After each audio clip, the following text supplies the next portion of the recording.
This is a special pre-recorded broadcast of SOS Spokane. We are your progressive hour-long public affairs program broadcasting here on KYRS Medical Lake Spokane, 88.1 and 92.3 FM, and streaming live on kyrs.org. I'm your host, Paul Pataki. My co-producer and sound engineer is James McMillan. The broadcast you're about to hear is from January 18th, 2019. It was Indigenous Peoples Day. Spokane joined this national event to show support of the many environmental activists, traditional wisdom keepers, organizers, tribal leaders, social entrepreneurs, artists, educators, innovators, and changemakers working to give voice to the rights of Indigenous people around the world. Join us in a special broadcast from KYRS of Indigenous Peoples Day 2019. Thank you all for coming here to protecting the rights of Indigenous peoples, protects Mother Earth. Now, if you can see, everyone that's here, we're all in this together. If the planet dies, we die. Representing the Spokane, City of Spokane, Karen Stratton.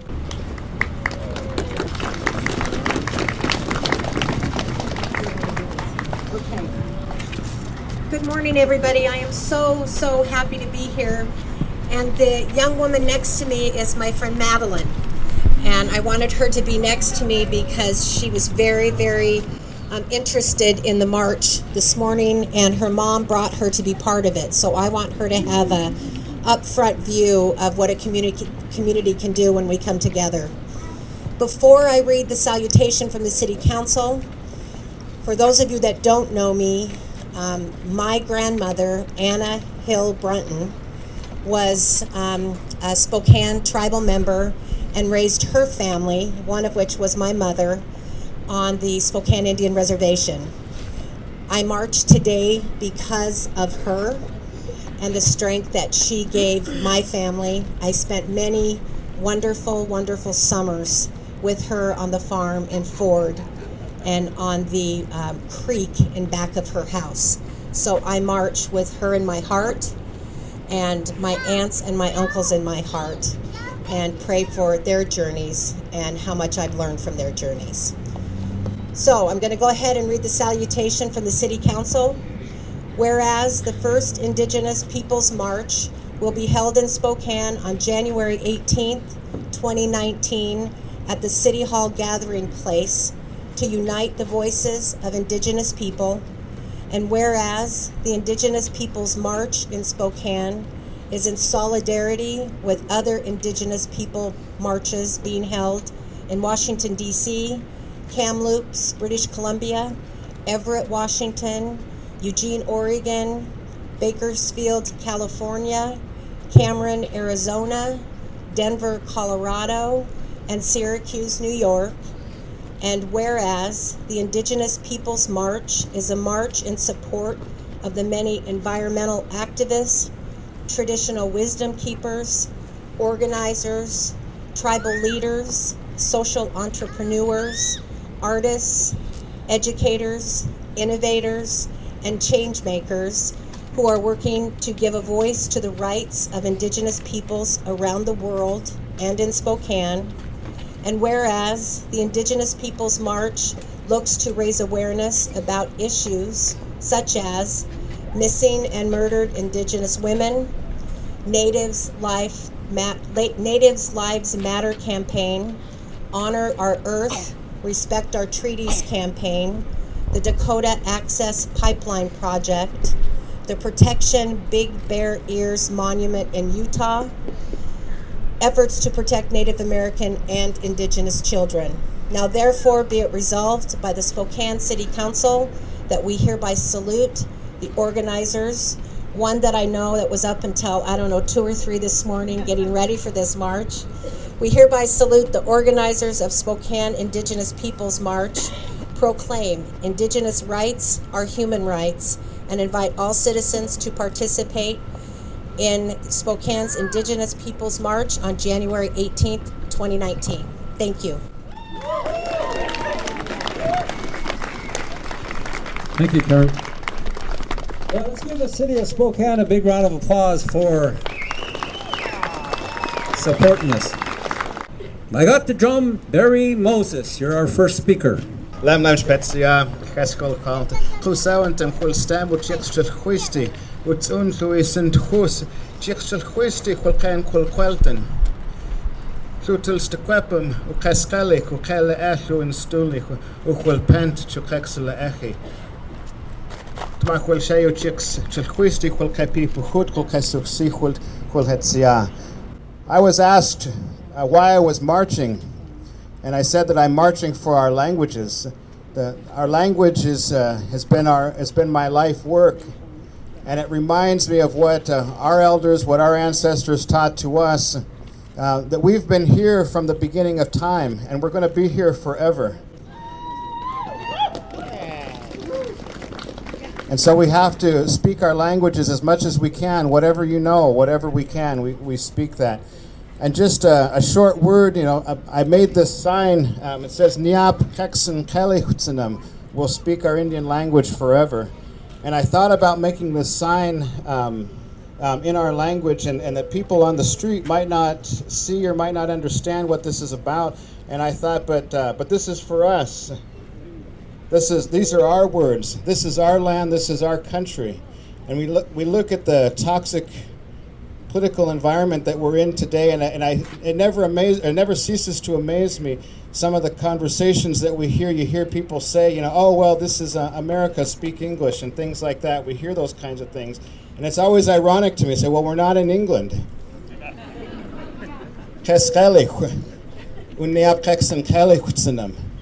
And so it doesn't matter to me if people on the street don't understand what this sign says. We know what this is about. And it's reasserting our cultural, our spiritual rights to this land, to this place for ourselves, our elders, and our children. Lemnams.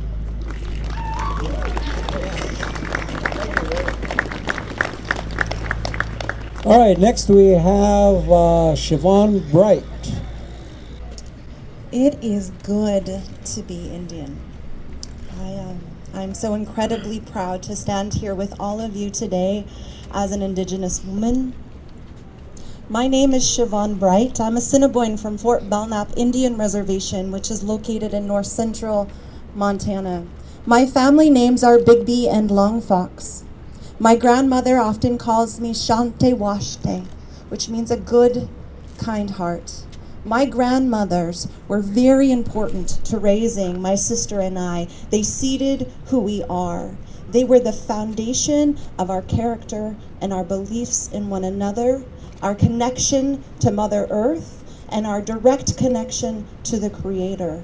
Our grandparents are the connection from one generation to another. But the truth is that not all grandchildren were as lucky as we were. Our life expectancy nationally is 7 years less than non-Hispanic whites. In Montana, where I'm from, that is 20 years less. That is solidly 2 generations. That means that there are grandchildren and great-grandchildren that will never meet their grandparents and their great-grandparents. And this is critical because our culture, our life ways, our understandings, they heal and they protect. Noam Chomsky, a legendary literary, once stated that indigenous communities are the only things standing in the way of humankind and catastrophe, and he is right. And that is an ultimate responsibility. And that responsibility and our special place in this world means that we need to get ready. We need to get ready and we need to heal. Unfortunately, today, our children are traumatized at a rate 3 times higher than non-Hispanic whites. That is high as war veterans coming home from Iraq and Afghanistan.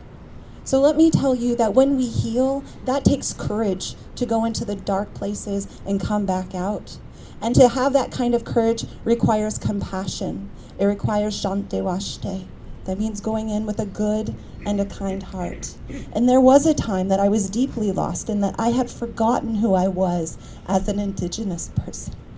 And I asked my cousin for a prayer and a word, and he said to me, Namakota. And in my language, that means I am a person at peace. I am Indian, I am awesome. So I say to all of you, Namakota, Namakota, Namakota. Thank you. Abby Boganerba. Tlatsukumati o meteo, nochtin no me kayotzin, no toka ye sipatli. Me amo Abigail Bocanegra. My name is Abigail Bocanegra to all my relations. The language of my indigenous Mexica ancestors is Nahuatl. The song I just sang is to honor our ancestors and to all indigenous people here who are gathered today. Our elders and spiritual leaders say we have entered a new era of awakening and greater consciousness. This can be known as the Eagle and Condor prophecy. 500 years after colonization and division, we now see indigenous communities creating alliances and coming together in solidarity. Today I stand here with my ancestors. I stand here with my daughter, Siwatlali. I stand here with the indigenous children separated at the borders. I stand here with the inner child inside of us who have experienced trauma at the hands of colonization and cultural degradation, with nuestras semillitas, our little seeds. In the power of togetherness, now is a time for healing. We know that our ancestors had a deep connection and relationship with all of creation. The relationship gave them a sense of belonging and inner knowing of health and well-being. They knew how to help themselves and to find their place in the world. Colonization and industrialization has connected us from that way of life, has severed our inner connection with the rhythms of the natural world and the guidance of our cosmos. In order to heal ourselves from trauma and heal our Mother Earth in the face of climate change, we must return to the way of our ancestors, to the profound understanding that everything is alive. And what we have is a responsibility to respect and care for all of our relations. La cultura cura es lo que me dice mi gente. Culture cures. Connecting to our identity will help us feel a sense of aliveness, a sacred community, and a global spiritual awakening. I call for a healing of Mother Earth and a repair of health and human services, that we reintroduce natural life ways and essential healing practices into Western systems of medicine. This is why I march today, Ometeot. Thank you. Ingrid Subcook. Subcook. Said it right. Thank you. About 5 times. You got it. Otipetik, chibak ichri wanochel, Matios chiwashishpa. Intioshich chiwayish kawawek karach chpanechun ichre. Es un honor y un gran privilegio para mí estar aquí presente con todos ustedes. En este día donde honramos a nuestros antepasados y celebramos la resistencia de los pueblos indígenas alrededor del mundo. It is an honor and a privilege for me to be here today as we march to honor our ancestors and celebrate the strength and resilience of our indigenous communities across the world. I stand before you today as a testament to that strength and that resilience of my own indigenous Mayan community. For it is for their sacrifices and their strength that I stand here today with the ability to speak my language, to wear my clothing, and to be proud to call myself an indigenous woman. Because despite 500 and plus years of systematic and intentional initiatives to erase our identity and our very existence, we are still here. And we are still proud and more than ever to be the caretakers of this land. And we are fearless advocates that will continue to do so regardless of what they throw at us. I also stand here before you today as part of an ever-growing indigenous diaspora. As indigenous people across the world continue to be pushed back from our ancestral lands, and we are made to cross man-made borders, suffering atrocities and death, while all we seek is survival and a future. So today, I want to dedicate this march to those who, for me, exemplify what it means to be strong and resilient, and that is to all the Indigenous women in this world. It is because of you that so many of us are here today. So I dedicate this march to 7-year-old Jacqueline Caal, the Indigenous Mayan Kekchigro that died in custody of Border Patrol. I dedicate this march to Berta Cázares, who was murdered protecting the ancestral land of the Lenca people in Honduras. I dedicate this march to women like Rigoberta Menchú, who continues to be a fearless advocate for the Mayan people. For so many women like Winona LaDuke and Vicky Telecorpus and so many others. But especially to the women that impact our lives every day. Our mothers, our sisters, our grandmothers. Esta marcha es para ustedes, mujeres indígenas. Que viva la resistencia indígena y aquí seguiremos para siempre. Muchísimas gracias. Beautiful. Thank you. Amber Abrahamson. Good morning, everyone. My name is Amber Abrahamson. I'm an enrolled member of the Colville tribe. I'm also Spokane, Coeur d'Alene, and Dene of the Black Sheep and Spanish clan. My maternal grandparents are Geraldine Thornburg and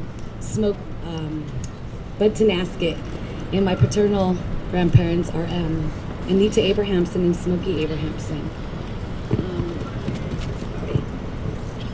I'm a mother of 3 children and currently a community organizer for the Tenants Union of Washington State. We're a grassroots organization that believes housing is a human right.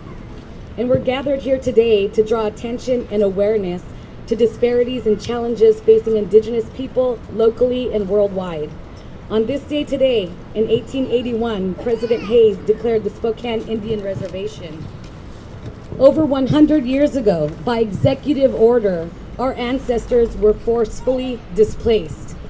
Forced displacement is happening now. Our brothers and sisters of the Marshall Islands have been forced off their lands because of nuclear weapon testing done by our government that has poisoned their lands and water. We welcome them in our community with open arms and hearts. That's why it's so important that we stand here today in solidarity for our Indigenous people facing incarceration, suicide, addictions, and broken families being torn apart at our borders, forced into detention centers, homelessness. We must resist, stand up, fight back, let our voices be heard. If you're a tenant facing displacement, not able to enforce your tenant rights or experiencing rent increases, please contact the Tenants Union and join our fight. And so thank you everyone for joining us here today. We're praying for the ones who bring strength and for the ones that we love to fight this fight for. And so thank you again. Thank you.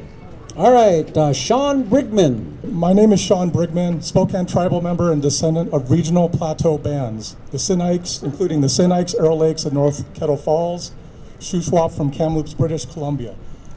All 3 of these tribal groups, including regional bands from the Northern Plateau, historically were sturgeon nose canoe makers. That's one of the unique styles from this region. And some know me as a canoe maker. I make the ancestral western white pine bark sturgeon nose canoe that has a sloping nose that resembles a sturgeon fish. This style of canoe used a variety of natural materiality, including indigenous to this region, including cedar for the long structural bones of the canoe frame. And there's actually a contemporary canoe over here today. It also includes Rocky Mountain maple saplings for the ribs, western white pine bark to cover the canoe, and cedar roots and bitter cherry bark to lash it all together. Pine pitch mixed with bear fat waterproofs the canoe, although sometimes I cheat and I buy my Crisco from Walmart. Am I talking too close to this? Because some of these materials like western white pine bark are next to impossible to find, for example, some of the white pine was turned into matchsticks for the last 30 to 50 years.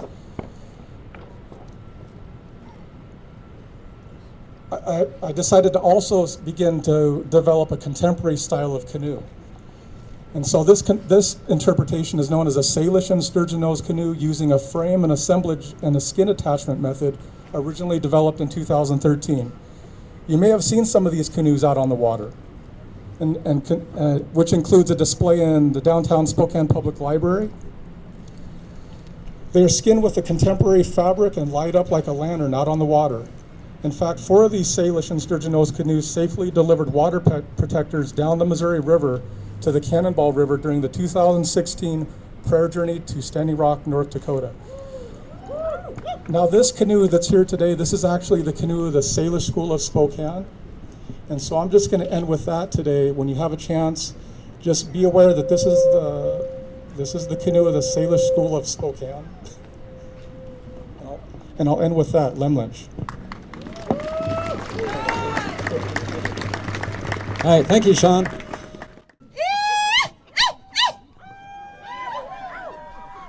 Before I start, I'd like to ask all you beautiful women who came with your dresses and your skirts to come up here and stand by me. Just come right up here, please.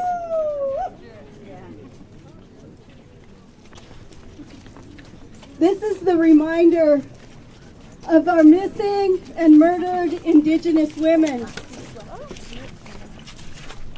We are the most underreported, unsolved, mysterious disappearances on this continent. And I would just, before I'd like to have us take a moment to send out those prayers and those reminders. If you ladies will stand with me while I talk for a few minutes, I would be really honored. Why pisnak silkin chais quis preset, kintil inchalium, kinsenai, Lascalville tribe, Itatilmelu, Taskinlim, Puti Kuala, Taskinlim Kinala Nuke. I address you as my relatives. I'm from the Colville Reservation. I'm Arrow Lake, Sinai, and I am so glad that we are still here. That's what we say, Puti Kuala, we're still here. And it's a miracle, and we are the miracle. I think about our Chaptik, our creation stories. They talk about the generations of us coming and us being. The first generation was the animal people, the plant people, the sky people, and the water people. And then the Kulinchut and the Creator said there's going to be a lesser, like a pitiful people that's going to come. They're going to have a great mind, but they're going to have a short instinct. You guys are going to have to help them. And for us, it was the bear, the salmon, the sarvisberry, and the bitterroot that stood up first. And they said they're going to give themselves, they're going to lay themselves down for us. They call us Skeluch. Some people say that means Indian people. Our elder Tom Louis said Skeluch means all people who remember that they come from the land and the sky and the water. That we were not the first ones here, that we are pitiful and we rely on them. The next coming of people were called the Hatama Skeluch. They're the sacred ones that had the connection to the first people, the Stel Skeluch. And if you notice, there's Skeluch in there. Stel Skeluch, Hatama Skeluch. Now we're called the Outama Skeluch. We're called the last people. There's one more time of people. They're called Kwasich. In our language, that translates into something else. I have an elder from Montana, Johnny R. Lee. They have a similar story on the Flathead, and it talks about as soon as our language is gone, we're gone as people. If you translate that, if you think about what I just said, Stel Skeluch, the first people, Hatama Skeluch, the sacred people, Outama Skeluch, the last people. That's us. Kwasich, there's nothing. If I had any message today, Wainuna Leduc, she has a way of saying things, and she says we're drinking that Kool-Aid that talks about how we are more important, that we are a consumer people. For the United States, if all the world consumed like us, it would take 6 planets to support us. I think as Indigenous people, our reminder is that we're not greater than this world. This world is greater than us. If I had a message for myself, for my grandchildren, is that we come from strong people, and they made sure that we had what we had. They survived more than what we have survived to be here. And we owe it to the next 7 generations. We owe it to our babies to stand up, to speak our truth, to remember that we are protectors of this land, and we need to do that. Right, Limlimt?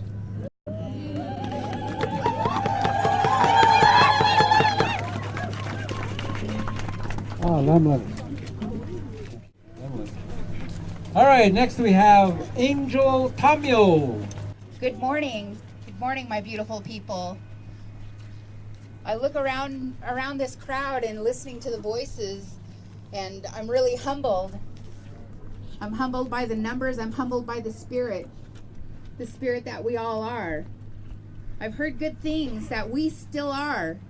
Can I hear you say that to me? We still are. We still are. We are here. We are here. We're not going anywhere. We've been here. We'll stay here. And we are one. And we are one. Yes. You know, I work for a nonprofit organization called the Bail Project here in Spokane. So today I march for people who are incarcerated, for people who are locked up and away from their families, away from their children, away from their communities. I share this here, that natives in Spokane County Jail are 3.4 times more likely to sit in jail pre-trial and presumed innocent because they can't afford bail.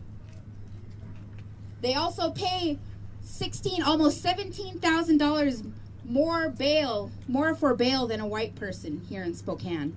Why is that? Systems. I'm so grateful today for all of this, for all of us people with a mind for change that comes rooted from a place of love and compassion. Look around, and I know that there are people here who don't have people here because of things like this. We are the change. I'm so grateful for today, for my indigenous ways, my indigenous morals and ideals that my mother, my grandmother, my grandfather, my father instilled in me, that we are still here. Thank you. Thank you. Lacia Farrell, I hope I said that right. Aisha? Oh, that's an I, not an L. Sorry. Aisha! Hello everyone, my name is Aisha Farrell. I'm 19 years old and I am an enrolled member of the Standing Rock Sioux tribe. I am Hunkpapa Lakota, and what I'm here to talk about today... Hold the mic closer to your mouth. Okay, thank you. Today I stand with all Indigenous people across the world who are fighting our constant oppression and assimilation, contemporary forms of genocide, which includes mostly unlawful pipelines that completely desecrates our ancestral lands and contaminates our water sources for upcoming generations. We are standing in solidarity with Unchimaka and being confronted with violence from our oppressors. It's time to stand together in solidarity for our first sacred medicines and for all of our relations and for our upcoming generations. I know a lot of you have children here, and these things will affect their grandchildren. Contaminated water is not a good thing. No one deserves to drink water with fracked oil contaminating it. Our children deserve a better future. Our women are sacred, and our waters need protection. Our Indigenous communities need your support to stand up to these big oil companies, to stand up to our governments and say enough is enough. They must follow and abide by their own laws and regulations and keep those treaties sacred. But instead we have been opening national parks and monuments to build destructive and deadly gas and oil pipelines, instead of building more innovative and green technologies to contribute to the world and demonstrate our resilience as a nation. I think we can all learn from this and learn from past experiences like Standing Rock and keep that spirit ignited within and continue to fight for a better generation and fight for a better future, because we need clean water to live, and water is life. Wopila Tonka.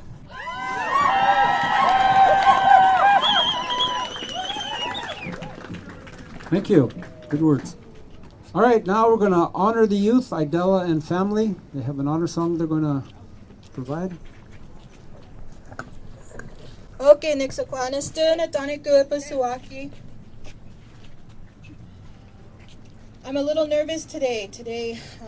One of my aunties passed yesterday, but today I'm out here because she taught me a lot about activism at a very young age. And so I wanted to just kind of let you know that we were asked to invite all the young people out as a blessing. I come from the Northern Arapaho Grovant tribes, but because of trauma and various situations, I was raised on the Blackfeet tribe, adopted, and a lot of these ways that I've learned are because of the love that the people have shared. They took us in when we were really struggling, and so because of that and because of the love I was shown, I represent these ways. I'm considered an urban native.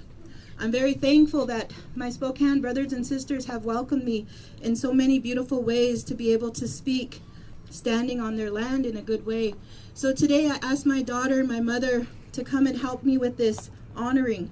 So I asked that all the little young people come on up here. Next I'm going to ask my daughter to explain a little bit. Nixikwex, Nishtuni Danaku, Nakamani Saki, Nidanaku Amani Saki. Hello, my name is Tanisha Radler.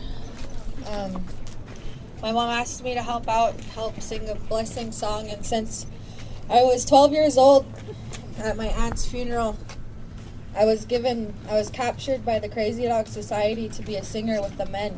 That's something women don't do. They don't pick up drums. But since they needed singers, they didn't have much people, so they called me up there and they started transferring. It took about 4 years. But I have these rights to sing these songs, and this is one of our calling songs, and we're going to be calling spirits out. And my grandmother and my mom, they have their rattles. And so I'll just be singing this song for these kids, and you guys pray hard for them too, because they're our future. And if we don't keep doing things like this with these kids, then they're not going to know, so we got to keep guiding them. And you kids, help each other.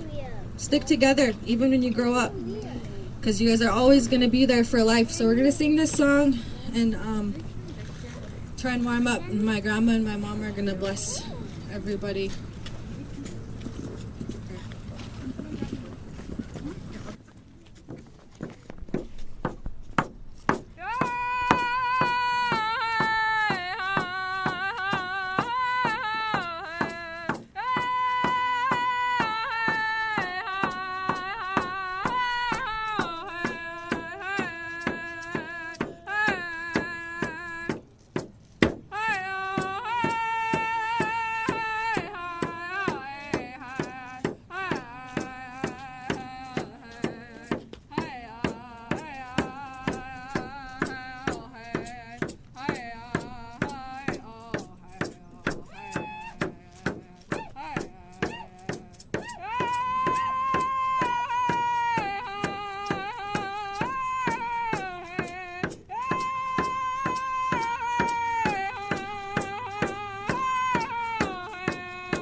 you.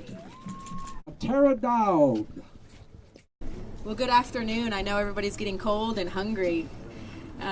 Just really quickly, I wanted to talk about how, as we continue to work in this colonized world, that we continue to build up our Indigenous systems. It's beautiful to see the celebrations and the beautiful ways in which we exist in the world. Can I have all the allies and all the co-conspirators really celebrate the Indigenous beauty and power that's standing right here today? Can I get that? Can we celebrate ourselves?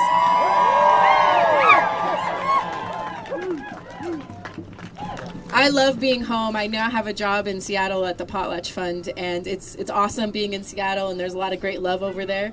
But there is nothing like Spokane and being with my Indigenous community here in Spokane. So I'm really grateful to you all and feel the love. Really miss it here. Seeing some of my aunties and the people who have helped raise me. I hope I do you justice as I continue to do the work that I do. But I just really want to also say that the census is coming up next year. And it's really important that we're counted.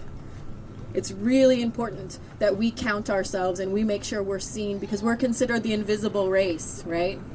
We don't exist anymore. We're not alive. But as you can see by just today, we are clearly alive and we're clearly here to stay. The only other thing I wanted to say is that, as we celebrate our children and we, my son and my daughter are here, and we think about how we exist in this world. There's no one in this world that can empower us, because we are the most powerful people. We have experienced some of the most atrocious crimes against humanity, and we're still here, we're still thriving, and again, we are the most beautiful people, in my opinion, in the world. So I just want to celebrate all of the elders and the children and the people who have been fighting for our earth for so long, and just keep that up, because we are the most beautiful people in the world and the most powerful. I always say, the more marginalized you are, the more powerful you are, because we're still here, we're still in existence, and we're still fighting for our ways. So I celebrate all of you. Thank you. Thank you, Tara. Okay, we're going to have Nikki Zachary and Drea Rose. I don't think that Nikki's making it today, but she's here in spirit and heart. I just want to thank everybody for being here. I just see so many beautiful people. I got to see a lot of people I don't get to see all the time, and I just really want to thank everybody for making it here, for listening to your calling in your heart. That's what we got to do. We're all our ancestors' answers to their prayers. That's what we are. So we got to listen to our heart and just go where it takes us. I know that's kind of how I've just been living my life lately. I've just felt the shift as an adult now to take my place as an Indigenous person and teach people and just try to live the ways that I was taught and teach others. I started a nonprofit called the MAC Movement. It's Music, Art, and Creativity Movement. We believe that MAC has the power to inspire people from inside. We've done a lot of things outside of City Hall. We do a free dinner at the side of free speech every Monday, and it's a free dinner for everybody. It's not just for people that don't have homes. It's a free dinner for everybody, because everybody deserves to eat and everybody deserves free speech. And so that's why we do a free dinner at the side of free speech every Monday. It's been going on for a little over a year. We were contacted by our sister over in Seattle, Earthfeather, and she was doing a longest walk for 9 days. And Nikki, she actually joined the walk. I came in at the end and got to join at the end ceremony. We were also doing different art things outside every Monday to bring awareness for the missing and murdered Indigenous women. We would do contemporary art pieces. We would paint our hands red and the sidewalks with our hands, and paint the cracks in representation of the falling sisters that have fallen through the cracks. We worked with city council members, and they were a big help. We were able to get a proclamation passed for missing, murdered Indigenous. We, in the end, decided to do missing, murdered Indigenous and not just put women because we didn't want to forget about the men. We wanted to make it, since we were going to get to do it, we were like, we'll make it for missing, murdered Indigenous people. So May 5th, Spokane recognizes missing, murdered Indigenous people. So I invite you guys all to celebrate that and come to that march with us. Let's see. Yeah, I'm just really, really thankful for y'all being here. You guys are all beautiful, and I just thank you. We're still here.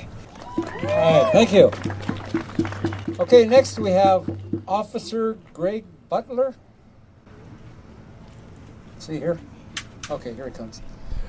Just on a little behalf of the Spokane tribe and Spokane Police Department, we've had a good working relationship lately, and I really appreciate it. Had a chance to talk with Chief Midell a few times, and sometimes they get the wrong stuff, the wrong reactions and all this. A couple times in my home had some situations, and the police showed up real quick, and I appreciate that. So thank you. Hello, everyone. Thank you for letting me talk to you today. I'm Captain Mark Griffiths. I work everything north of the river here in Spokane is my area. But I want to speak more about what Dave just mentioned. Dave, can you come back up here, please? We have officers who go through our academy just right down the road here, and they go through 4.5 months of training. At the end of that time, they have lots of knowledge, but they have very little wisdom. And we've asked Dave to come talk to our recruits, and he has done that. And the impact he's had on them, we're talking very young, rookie officers, kids to me. But for them to leave the academy and go out into the community, it is important for them to know all of our community. And on behalf of the police department, I want to thank Dave for being that for us. Thank you. No, I didn't pay him to come up and say that about me. But part of what they're going to talk about is they've been working on trying to get more involved in more positive working relationship with the community. So I think that's really good. So it's kind of nice that he came across the river to speak to us. So thank you for taking that effort to come across the river. Okay, we have one speaker that somebody switched places with them, and this is going to be good because I'd like to have this person come up. So Debbie, if you would. We're still staying in order, and John, Donnell, Cisco, stand by. It's an honor to be here today, and I welcome everyone as a Spokane tribal member to our lands. Welcome you to this experience that we share together. And I stand before you with 4-stage sarcoma cancer. And this is the result of the uranium that's been mined on our reservation. I'm not the only one. There are many communities around the world who have suffered in the same way. This is how we're killed off, ecocide, because they come and take the resources they want and leave the toxins so that we breathe, eat, and drink the poisons. And that's why we're here today. And many have already spoken to. I wrote this long statement. But I just want to share that with our sisters and brothers from around the world. We share parallel genocidal experiences. We know what you're going through. We know how this government is. We know from the second day Trump took office that he struck down our people with the Keystone Pipeline decision. We can't keep allowing this to happen to our peoples. For the future generations, we stand before you in the spirit of our ancestors to fight, to unify, to come in solidarity with one another, with our white allies, to stay strong, keep ourselves substance free, keep our children substance free, so that we can move forward in a very good way as our ancestors intended for us. I love this land and I love this water. I love my people.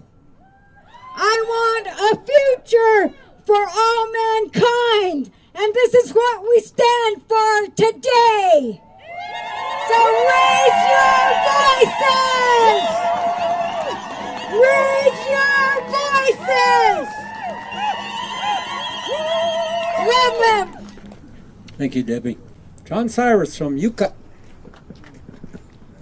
Why hustle halt in chai squeeze I in chai can sukan al kenslas and pesquaus.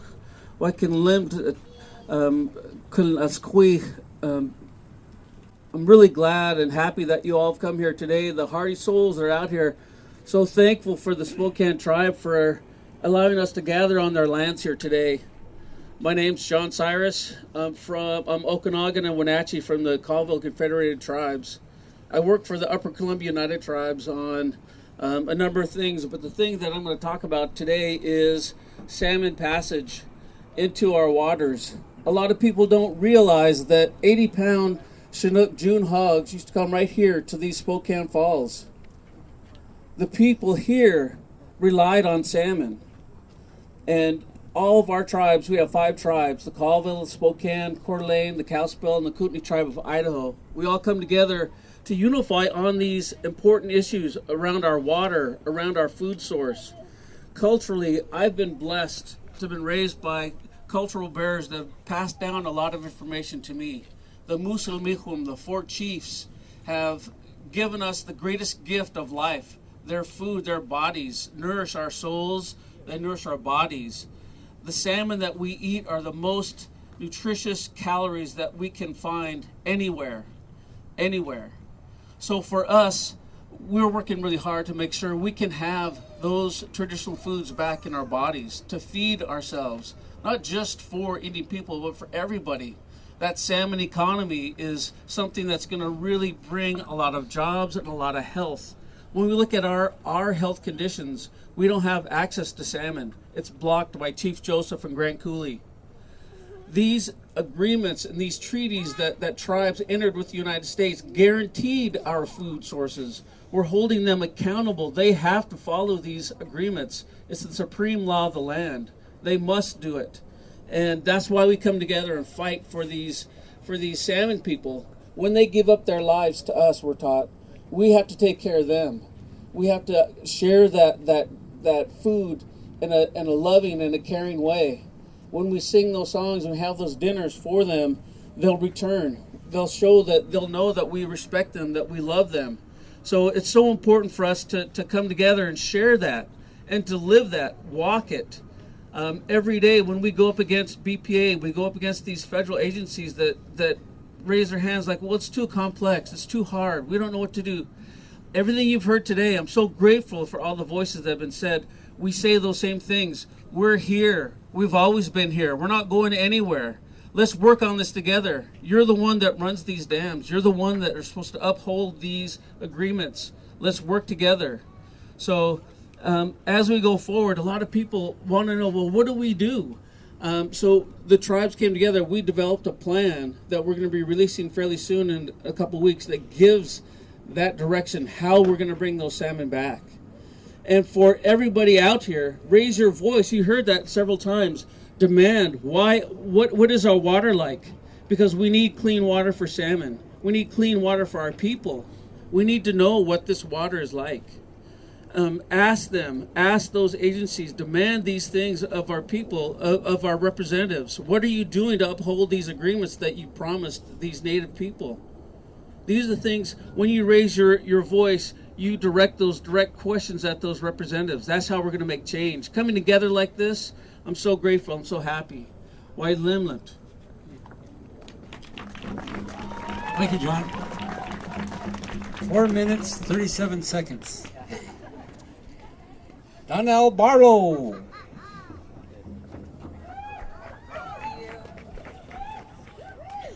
Thank you for coming today. I'm so excited and honored to be a part of this march, as it's so important that we come together as often as we can to celebrate our cultures and our ancestors, and for us being here, and it gives us a platform to talk about these issues that face us as Indigenous people. I'm here today really to ask you to take a call for action of your own health, preventive health. We can't rely on a corrupt government and system that is not designed to promote vitality or health in its nation or its Indigenous people. We have to reclaim our foodways. We have to start getting back to the basics, getting back to the knowledge of our ancestors. They understood that food is medicine, and it is our first line of defense when it comes to preventive health care. And right now, with the government shutdown, Indian Health Services is having a very difficult time providing for our people. Elders are not getting their prescriptions that help sustain their life. How can we continue to rely on a system that is never meant to benefit us? One way we can do that is getting back to the food as medicine, starting those community gardens, supporting one another, doing more local, sustainable foodways. That's also going to help with our carbon imprint. Our food comes from thousands of miles away. We need to change that. We need to get back into harmony with Mother Nature, eat in season, and teach our youth that this is the way that it's supposed to be. As we continue to have the highest diabetes in the nation because of the colonization, because our foodways were stripped from us, we're going to rely more and more on these medications, which is just another corporate business. The pharmaceutical company is not meant there to benefit us. And this is not medicine, this is medication. They are so completely different, or they wouldn't have to use those terrible commercials with 1,001 complications of how it's supposed to benefit you to cheesy music. They drive me insane.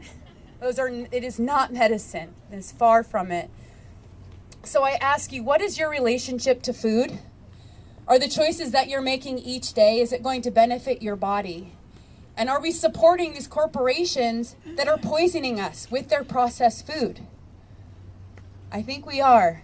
And it's time that we take some accountability for that, take our power back, not rely on their systems, but we can thrive by getting back to our old food ways. Let's step it up. I know you can do it. Let's just use that knowledge that our ancestors had already instilled in us. It's there just waiting for us. Thank you.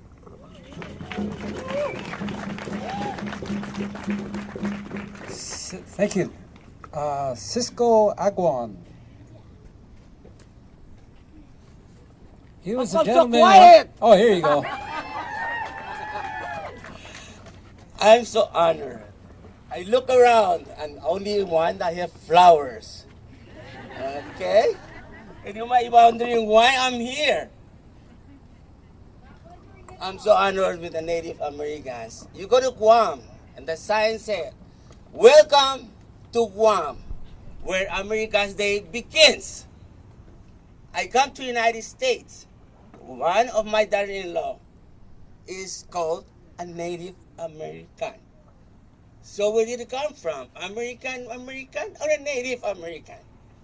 I'm here to speak about Pacific Islanders, not to diss you guys. It's being done. Ocean comes out, water comes out, worlds come out. We are one global world. Earth is round, but yet there's our four corners. There's north, south, east, and west. From that global Earth, 75%, and again, I'm not a scientist and I'm not a teacher, 75% is ocean. You can see? That ocean can be divided to 4 oceans of the world. The first one, of course, Pacific Ocean. Atlantic Ocean. Arctic Ocean, and of course, Indian Ocean. Let's march forward to keep this world beautiful, because we need the world and the ocean. It doesn't need us. Thank you. We are one.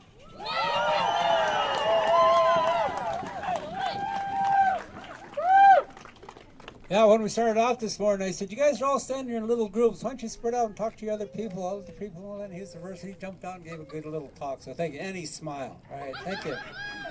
All right, before we conclude, I would like to give a shout out to, I know I lose names as soon as I start thinking about it. All right. Well, anyway, Barb and everyone who was on the planning committee, would you raise your hands, please? All right, thanks for showing up for those meetings. And those meetings were nice, short, and sweet. And to Barb's boss, I was thinking of her name, all this. Joanne Kaufman, thank you for letting us use your building for the meetings. So give her a round of applause. Okay, is Bad Canyon still here? Okay, if not, could we have all the drums that were singing on the walk, if you come up here to the front? And let's also give a big round of applause to our Eagle staff and our flag bearers. They've been standing up here all this time holding that. Okay, take your watch out. I was asked to do the conclusion, so I'm going to make some closing remarks. If I go over 10 minutes, let me know. 5 minutes, yeah, you'll let me know, 3 minutes. Okay, first off, as I said this morning, look to your left, look to your right, do all that stuff, connect.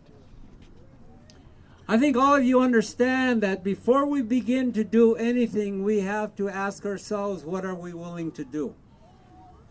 I think humankind, what we do is we always wait for somebody else to do it. And then once they do it, then we say, okay, I'll do it. Or we stand and we wait to see who's going to show up. Or we even ask, who's going to be there? And what it does is it stops us from stepping up and being there. When Barb first got a hold of me, and I told her this a couple times as a story that I got from my elders, from my mom, from my grandma, don't worry about who shows up. Don't worry who's not going to be there. Said, show up. Be there. If you put on a dinner and a powwow, and there's two of you, you eat, you talk. Then when you dance, one of you will drum, the other one will dance. And then you'll change. And then what will happen is, when it's all over, you two will walk away talking about the good time you had. You're all going to walk away from here saying, hey, I was here. That's my phone. I didn't shut it off, but I ain't going to look at it. But the point I'm making, people, is for us to make a change, we have to individually be there. And when we're there individually, then we're there for the same purpose. Don't worry about who's going to show up or who's going to speak up, who's going to do it. Ask yourself, why don't I do it? Why don't I show up? Why don't I raise my voice? You've heard all these beautiful speakers, and we're talking about the whole planet. We're not talking about the Spokane. We're not talking about the Spokane people. We're part of the whole planet. We are the whole planet. And each of you, if you take that attitude that you are part of, then you are. Because George Carlin said, and I'm going to paraphrase him, we talk about the world ending. He said the world's going to continue. It's humankind that's going to end. And for those of you who understand what's going on in the world right now, right today, I have 2 great-grandsons.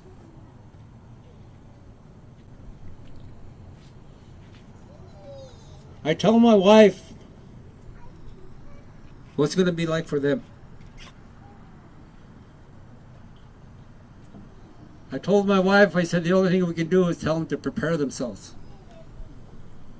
We think we got it bad now. How many of you remember the Yellow Jackets? I used to get a mess of Yellow Jackets in my backyard. Last summer I didn't have any. Every summer I had to battle them. Last summer there was no battle. So people, we're there. And one of the things, and this is what I'm going to close with, if we hate,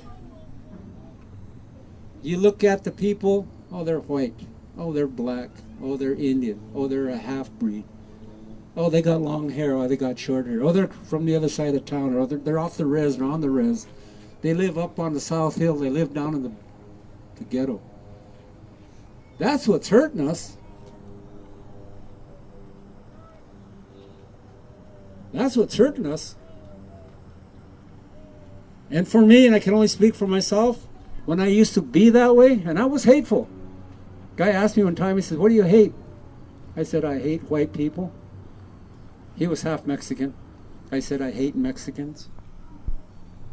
I hate full-bloods. I'm a full-blood. I hate half-breeds. I hate quarter-breeds. I hate long-haired Indians. I hate short-haired Indians. And I said, you know why I hate so much? He looked at me and said, why? I said, because I hate myself for doing everything that I was taught not to do by my parents or my grandparents. And that's when I woke up. I love you. I love the planet. I love the four-legged. I love the birds. I love my life. I love my children, I love my grandchildren, I love my great-grandchildren. And I say this to everyone, if you want to hate me, been there. It's not a good place. And as long as you hate, you're not going anywhere. You're never going to show up. Been there. I'd rather show up and say, hey, I love you. Tell me to go to hell. No, I don't think so. Because you just saying that, you're there. And that's the thing, and I'll close with this. That's my second closing. Now, for however you believe, and I can give you a whole 2-day workshop on this. So what my grandmother said, just this sentence. She told me, she said, grandson, there's no hell. She said, if there is, we're living it. It's right here.